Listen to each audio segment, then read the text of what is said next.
नमस्कार, मी डी.टी. आंबेगावे, मुख्य संपादक सत्य पोलीस टाइम्स। सामान्य जनतेचा आवाज बुलंद करण्यासाठी सत्य पोलीस टाइम्स या चॅनेलला आत्ताच सबस्क्राईब करा। येत्या 20 तारीखला महाराष्ट्र विधानसभेची निवडणूक होणार आहे। याच्यामध्ये एकूण 13 उमेदवार उभे आहेत। ताईच्या विरोधामध्ये महाविकास आघाडीच्या माध्यमातून अनिल नवघणे हे उमेदवार आहेत। आता त्यांना महाविकास आघाडीचा उमेदवार कसं म्हणायचा असा मोठा प्रश्न आलेला आहे, कारण त्यांच्या बरोबर असणारी जी उद्धव बाळासाहेब ठाकरेंची सेना आहे, त्या सेनेचे तालुका प्रमुख गजानन अधिकारी असतील किंवा मसळ्यातील शिर्की तामानेचे उपजिल्हा प्रमुख नंदकुमार शिर्के असतील, यांच्यासाठी आम्ही कामच करणार आहे। ते महाडमध्ये प्रचारला गेलेले आहेत। त्यामुळे जे माझे लहान बंधू प्रदुमजी ठसाळ बोलले हे अगदी बरोबर आहे की उद्या त्यांनी बॅनर पोस्ट, आता समजा वेळ गेलेली आहे किंवा त्यांची तुतारी वाजवण्याचं त्यांनी ठरवलं तर त्यांना कंदील घेऊन माणसं शोधावी लागतील, तरी ती सापडणार नाही। एवढी दारुण अवस्था त्यांची आहे। कारण या जिल्ह्यामध्ये तटकरे साहेबांनी विकासाचं इतकं व्यापक जाळं विणलेलं आहे, स्वप्न त्यांनी पाहिलेलं होतं। त्यांनी अंबेत महाप्रत पूल असेल किंवा सालावर रेवदंडा पूल असेल, हे सर्व आता नादुरुस्त झाले। त्यामुळे सालावर रेवदंडा पूल, अंबेत खाडीवरचा पूल, रेवस रेडी, एक नव्हे तर अनेक प्रकारचे करोडो रुपयाचे प्रकल्प आदरणीय तटकरे साहेबांनी सुरू केलेले आहेत। त्यांची लेख दिदी आहे, ती इतकी भाग्यवान आहे की साहेब जिल्हा परिषदेचे अध्यक्ष झाल्याच्या नंतर मी सभापती होतो, त्यावेळेस साहेबांना 5 वर्ष विरोधी बाकावर बसावं लागलं। पण आमची ताई ज्यावेळी जिल्हा परिषद अध्यक्ष झाली आणि 2019ला निर्वाचित झाली, झाल्याबरोबर जवळजवळ 8 ते 9 खात्याची ती राज्यमंत्री होती। पर्यटन मंत्री असताना तिने पर्यटनाच्या माध्यमामधून या जिल्ह्यात भरघोस निधी दिला। तिने न्यायदंड विधी आणि कायदा खातं सुद्धा सांभाळलं। अत्यंत संवेदनशील खात्याचा कारभार तिने अत्यंत उत्तम प्रकारे सांभाळला। आता ती एवढ्या मोठ्या मंत्रिमंडळामध्ये एकमेव महिला कॅबिनेट मंत्री आहे। सर्व महिलांना लाडकी बहीण योजना तिच्या माध्यमातून चालू आहे। शाळेमध्ये जात असलेल्या मुलांना वडिलांबरोबर आईचं सुद्धा लावून आणण्याचा संकल्प ताईनंच सोडला। तिने या खात्याला एक वेगळी आयाम, एक वेगळी ओळख निर्माण केली। त्याच्या पलीकडे ज्याचं 8 लाखाच्या आतलं उत्पन्न असेल आणि त्यांच्या मुलांना, महिलांना, ज्या मुली आहेत त्यांना जर उद्या अभियांत्रिकी महाविद्यालयामध्ये, वैद्यकीय महाविद्यालयामध्ये, विधी महाविद्यालयामध्ये, अध्यापक महाविद्यालय, वास्तुविशारद म्हणजे ज्याला आपण आर्किटेक्ट म्हणतो, किंवा वैमानिक व्हायचं असेल तर होणारा सगळा खर्च हा राज्य सरकार करेल।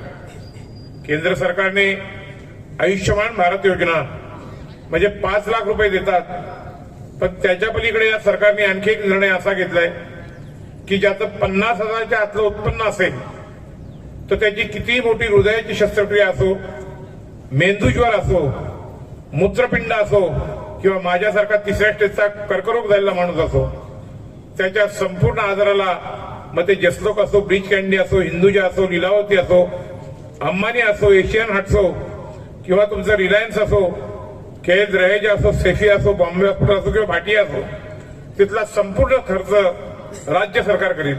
कारण का, ते रुग्णालय निर्माण करताना त्या रुग्णालयाला दिलेली जागा ही राज्य सरकार किंवा बृहन्मुंबई महापालिकेची असते आणि त्यावेळेस त्यांचा एमओयू झालेला आहे की 1 कक्षा गरिबांसाठी फुकट असतो, परंतु ते व्यवस्थापक मंडळ दाखवत नाही। कारण रोडे साहेबांच्या समोरची गोष्ट आहे की मला जसा कर्करोग झाला ते माझे मित्र दत्ताशेठ धोंडू बर्दे यांना झाला होता आणि त्यांना केज रहेजामध्ये जगप्रसिद्ध डॉक्टर S.H. अडवाणी हे उपचार करत होते। 1 किमो झाल्याच्या नंतर त्याला पैसे किती लागतात, मी त्या व्यवस्थापन मंडळाजवळ बसलो आणि भांडून मी सगळा खर्च, काल रोडे साहेबांना सांगितलं, त्यांनी 100% फुकट करून घेतला। तर त्यामुळे प्रत्येक 75 रुग्णालयामध्ये आपल्या गरिबांसाठी 1 कक्ष मोफत आहे। मला हा ज्यावेळेस कर्करोग झाला साहेब, मी मुरुडमध्ये आणि अलिबागमध्ये दळवी साहेबांच्या प्रचाराला गेलो.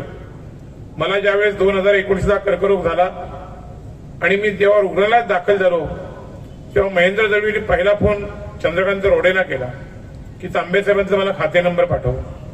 तर ते बोलले माझ्यापेक्षा बर्देंकडे माहिती असेल. तर बर्दे साहेब बोलले माझ्याकडे खाते नंबर, बोलले तुझा द्या. आणि त्यांनी काही रक्कम माझ्या उपचारासाठी राहुल गजानन बर्दे यांच्याकडे पाठवली. तो मला मुंबईला ज्यावेळेस घेऊन आला त्यावेळेस मला चालता येत नव्हतं आणि त्याच्या उपकारातून उतराई होण्यासाठी मी दळवी साहेबांच्या अलिबाग आणि मुरुडच्या 2 प्रचाराला मी गेलो. कारण ज्याचे उपकार आहेत ते आपण मान्य करायला पाहिजे. एक नव्हे अशी असंख्य कामं ताई आणि साहेब करतात. आपल्या या तळा तालुक्यामध्ये आमचे डॉक्टर कुरुकर माझ्या बाजूला बसले. ज्यावेळेस ते 4थी पास झाले तर 5वी पासून 10वी पर्यंत हानंग ते तळा ते पायी प्रवास करायचे. समोर दामोदर तुकाराम काते बसले, ते अनंत विष्णू तांबडे, ही मंडळी भानंगकोटवरून चालत येऊन इथे शिकलेली आहेत. आज साहेबांच्या कृपेमुळे आपल्या तालुक्यामध्ये 10 ते 11 माध्यमिक शाळा आहेत. कला, वाणिज्य आणि विज्ञान तिन्ही प्रकारचं महाविद्यालय या ठिकाणी आहे. या ठिकाणी अभियांत्रिकी महाविद्यालय, या ठिकाणी औद्योगिक प्रशिक्षण संस्था साहेबांनी निर्माण केली. या ठिकाणी क्रीडा संकुल निर्माण केलं. अद्ययावत असं तहसील कार्यालय, पंचायत समितीची इमारत, जे जे आपल्याला अभिप्रेत आहे ते त्यांनी केलंय. आपल्या तालुक्यातल्या जेवढ्या पण 25 ग्रामपंचायती आहेत त्या 25 ग्रामपंचायतींना अत्यंत उत्तम प्रकारचं कार्यालय देण्याचं काम त्यांनी केलंय. जी आपली 10-11 माध्यमिक शाळा आहेत. अगदी पिठसईला मी काल बोललो ताईच्या समोर की पिठसई बौद्धवाड्यामध्ये मला साहेबांनी थोडंसं बोलले होते की 90 ती वंचितला गेली. मी काल जवळजवळ अर्धा पाऊण तास त्या लोकांना सांगितलं की तुम्हाला 40 लाख रुपये मी फ्लोर ब्लॉकला दिले, 10 लाखाची पाण्याची टाकी दिले, 10 लाखाची संरक्षक भिंत दिले, आता 10 लाखाचा सोलर पंप, 70 लाख रुपये देऊन आता रामा बांबू जगताप वगैरे सगळी बसलेत. म्हणून सांगतोय की तुम्ही तुमची 90 मतं कचऱ्याच्या डब्यात घालवलीत आणि ते जे वंचितचे अध्यक्ष रवींद्र चव्हाण आणि साहेबांच्या विरोधात जिने लोकसभेची उमेदवारी लढवली ती कुमुदिनी चव्हाण काल मसाला पवार साहेबांच्या नेतृत्वाखाली ती राष्ट्रवादीमध्ये गेली. म्हणजे आपल्या समाजाची फसवणूक होते. आपण कुठेतरी कोणाला चुकून मतदान करतो. अरे जो कार्यपुरुष आहे ज्यांनी समाजामध्ये आमूलाग्र बदल केला, प्रत्येक तालुक्यामध्ये ज्या 47 बुद्धवाड्या आहेत त्या प्रत्येक बौद्धवाडीमधलं बुद्धविहार मी तटकरे साहेबांच्या माध्यमातून बांधून घेतलेलं आहे. अनेक बुद्धविहारांना मी बुद्धमूर्त्या दिल्यात. अरे तुमच्या आणि माझ्या अस्मितेचा प्रश्न आहे की सिद्धार्थ गौतम बुद्धाच्या मुळे या जगामध्ये हा भारत देश बुद्धाचा देश म्हणून त्याची ओळख आहे. आणि त्या सिद्धार्थ गौतम बुद्धाच्या विचाराची प्रेरणा घेऊन जी पुढे ही बौद्धकालीन लेणी आहेत त्या लेण्याला 5 कोटी ज्या भाग्यवान पुरुषांनी दिले त्या तटकरे साहेबांच्या बरोबर आपण राहायला पाहिजे की अन्य कोणाच्या हा समाजाने विचार केला पाहिजे. माझी आपल्याला नम्रतेची विनंती आहे की आपण उद्याच्या 20 तारखेला मतदान करणार आहोत. हे आपण आमदाराला नाही तर महाराष्ट्राच्या कॅबिनेट मंत्र्याला मतदान करणार आहोत. कारण ह्या राज्यामध्ये निर्विवाद महायुतीची सत्ता येणार. आणि ताई ही अध्यापिका आहे. जैन महाविद्यालयामध्ये मुंबईमध्ये त्यांनी काही दिवस प्राध्यापिका म्हणून काम केलंय. तर अत्यंत हुशार आहे. कारण या बालकल्याण खात्याच्या मंत्री यशोमती ठाकूर होत्या, प्राध्यापक वर्षा गायकवाड होत्या, मंगलप्रभात लोढा होते. पण त्यांच्या 10 पटीने अत्यंत सुंदर काम हे ताईनं केले. हे संस्कृतमध्ये सुभाषित आहे. हे म्हणा सौक्ष्णते अग्नी, सोनं हे आगीत टाकल्याखेरीज त्याची पारख होत नाही. हो जिचा बाप महाराष्ट्रातल्या देशामध्ये एक वेगळा ठस्सा, ज्यांनी लोकसभेमध्ये दुसऱ्यांदा निर्वाचित झाल्यानंतर पंतप्रधान मोदी साहेबांच्या समोर सांगितलं की जिथपर्यंत माझ्या मराठी भाषेला अभिजात दर्जा प्राप्त होत नाही तिथपर्यंत मी मराठीमध्येच भाषण करणार. कारण साहेब हे अस्खलित मराठी, अस्खलित हिंदी आणि अस्खलित इंग्रजी बोलणारा माणूस आहे. पण फक्त अभिजात दर्जा प्राप्त व्हावा म्हणजे मराठीची अस्मिता ह्या देशभर प्राप्त व्हावी अशा प्रकारचा एक संकल्प ज्या माणसाने सोडला त्या विकास पुरुषाच्या बरोबर आपण सर्व राहायला पाहिजे. बॅरिस्टर अंतुले साहेबांची जी अपूर्ण स्वप्न आहेत ती सर्व स्वप्न साकार करण्याचं काम सन्माननीय तटकरे साहेब करतील. मला या ठिकाणी काय, मी कर्करोगाचा रुग्ण आहे, मला जास्त उभं राहता येत नाही, माझे बरेचसे अवयव कापलेले आहेत. त्यामुळे मी माझा जास्त काही वेळ न घेता मी पुन्हा एकदा आपल्या सगळ्या लोकांना नम्रतेची विनंती करतो की तिन्ही सांदाची वेळ आहे. दान हे सत्पात्र असतं, योग्य व्यक्तीला करायचं. तसं मतदान सुद्धा योग्य व्यक्तीला करा. ताईला मतदान केलं तर कर्तव्यपूर्तीचं समाधान वाटेल.